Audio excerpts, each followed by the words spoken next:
Hello, fellow Star Wars fans. My name is Starrapter. Welcome back to the channel. We have some very big Star Wars comics to talk about this week. First of all, we have Bounty Hunters issue number 39, Darth Vader issue number 39, as well as Phase 3's beginning of the High Republic with Shadows of Starlight issue number 1. So let's jump into our chronological order for the Dark Droids crossover, and that would be starting with Bounty Hunters issue number 39. Now, I don't think you have to really read Darth Vader after this one, but if you're looking after the checklist that's in every issue, this one does come first. In this, we have Valance, who had just killed Kadak, the changeling that was part of the crew with Tonga, with Bosk, with all those guys, Dirge, everybody, Death Sticks. They're trying to get Valance's head, kind of his memory back, because remember, Inferno took that memory away from him. That was their job.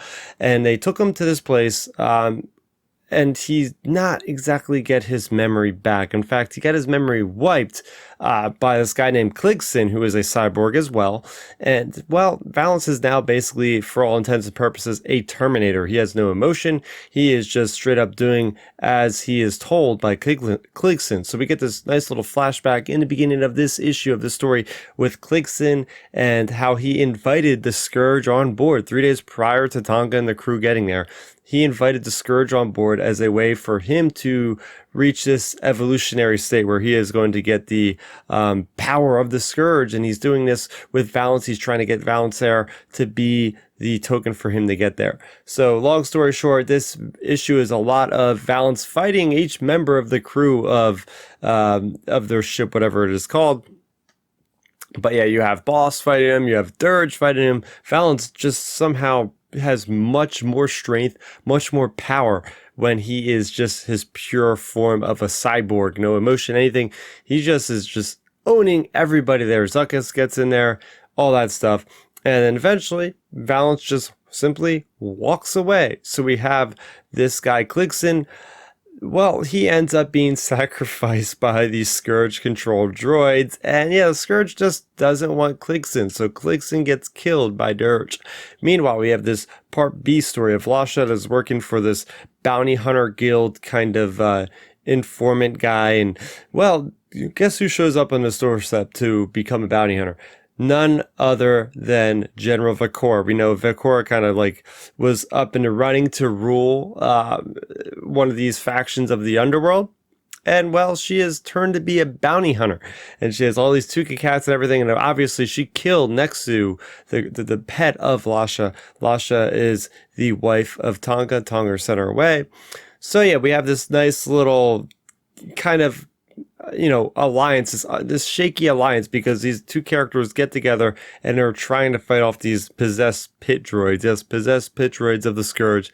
So that was a lot of fun. And so they realize, oh my gosh, Tonga might be in trouble. So it looks like their paths will eventually intersect. But yeah, overall, we come to the conclusion, Tonga comes to the conclusion, even with a flashback prior in the story, that, Valance said to kill him if he ever loses memory, loses humanity.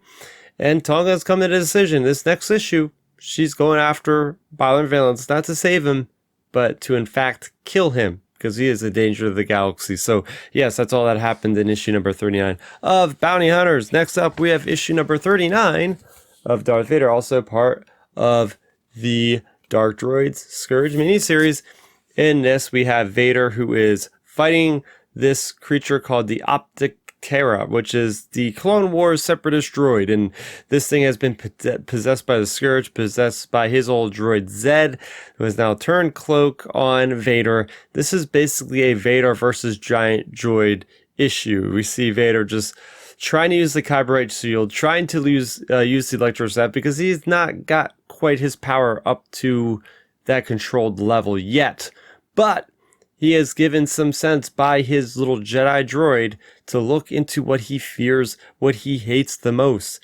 And from what I could gather, from what I could get from the information that's given us, it looks like Palpatine is the person that sparks his hatred, that eventually allows him to take full control of his powers, thus defeating this Optic Terra thing, because he's a lightsaber, he has the Force back, he crushes it. So long story short, this issue is basically all about Vader getting his mojo back as far as the Force is concerned after the Fermata Cage's explosion, sending out that Force wave, and basically taking away the Force capability of a lot of characters' control, Palpatine included. So yes, there's a lot of that going on, and that's basically what happens in Darth Vader issue number 39. But the main ticket here, this is the thing I've been most looking forward to, is the beginning of Phase 3 of the High Republic. It does not start with a middle grade novel. It does not start with a novel. It starts with a comic book miniseries published by Marvel. Of course, this is Shadows of Starlight, issue number 1.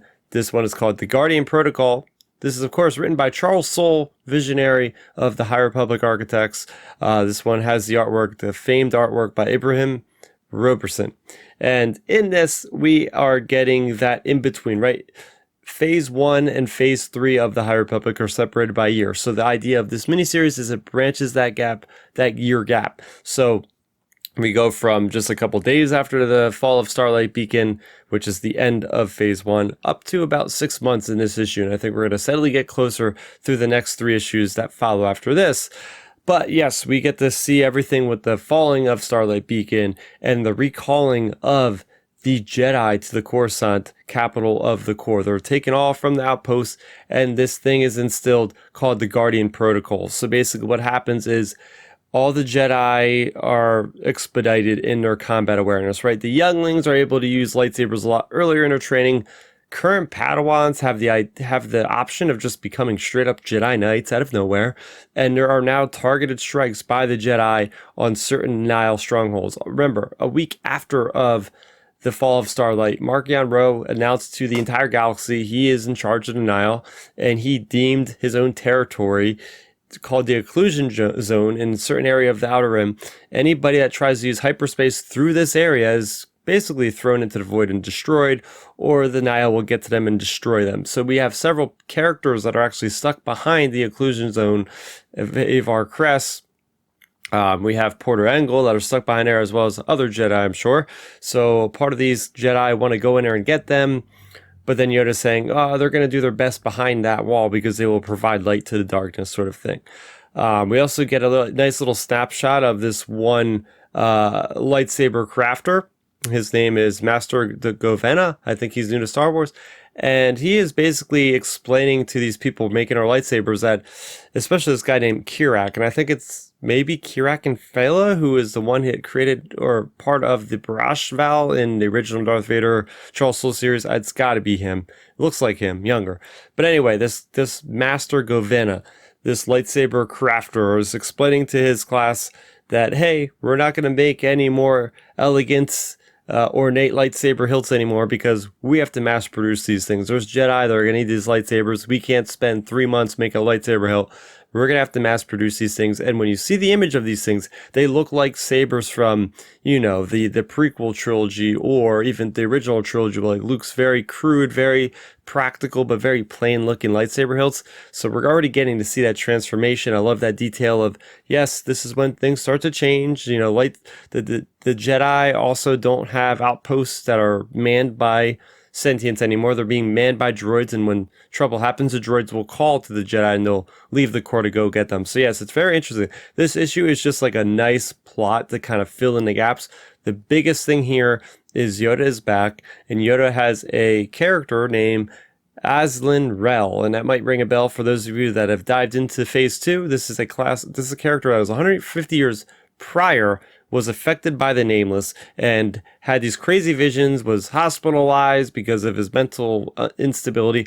Well, apparently Yoda, in his search for figuring out a weakness of these things, has been kind of aiding this character through his mental instability and getting him to remember certain things from back then. So we're seeing Yoda trying to have a support role with bringing this character up, Azlin Reel. And Azlin Reel also had to use the dark side to deal with these dark, fearful thoughts. And a lot of these Jedi Council members are very reluctant to even dealing with this guy because he's a known dark side user. But he was only doing that to kind of save the order, to kind of get more information, to control this whole psychosis thing going on with him with the Nameless, having encountered them. So long story short, this is just a nice fill in the gap kind of story that is giving us big revelations like Aslan Real, like maybe Kirikanfella, like what's going on with lightsaber hilts, what's going on with the Jedi, right? We never see the Jedi in their ivory tower in the prequels. They haven't really been out and about too much, and it's probably because a lot of the events that are happening in this current storyline with the High Republic. So there you go.